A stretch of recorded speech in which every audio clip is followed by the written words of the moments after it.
ګرانو کتونکو مسرت نصیر چې کومه دا د جوب د ټیکنیکل کالج پرنسپله وه. دا یو تصویر زمونږ مخې ته تیریږي، صرف یو پوسټ په فیسبوک باندې کړی دی. هغه دا وایي چې د کور د کرایې درک نه لګي او ورور چې کوم دی نو هغه د 10مې عمرې په فکر کې دی.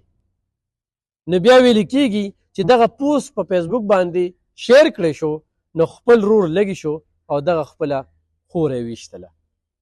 مسرت نذیر یو سوشل اکټیویسټه او د ټیکنیکل کالج پرنسپله، او په دونه معمولي خبره ویشتل یقینا چې دا ډیره زیاته د افسوس خبره ده.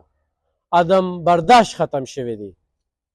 وړې وړې خبرې منګه مخې تږدو، چونکې دا ډیره زیاته د سوچ خبره ده چې ستا په ګوان کې یو سړی د لوږې مري، یو تورسر چې د هغې په ویښتو کې سپین لګي، د جهیز په وجه باندې د هغې واده پاتې دی، او هغه تا ته یو خبره مخې تږدي چې د کوم څیز ډېر ضرورت نه دی، د هغې په دغه باندې دا وکړه. موږ ته مثالونه پراته دي د عبدالله بن مبارک رضی الله تعالی عنه، خو داسې نور د صحابو حضور پاک صلی الله علیه و وسلم څومره عمرې کړې وي او حجونه یې څومره کړو، په دې هر څه باندې سوچ پکار دی. نو دا یو اهمه واقعه مخې ته راغله، ډېره افسوسناکه واقعه تاسو سره شریکه.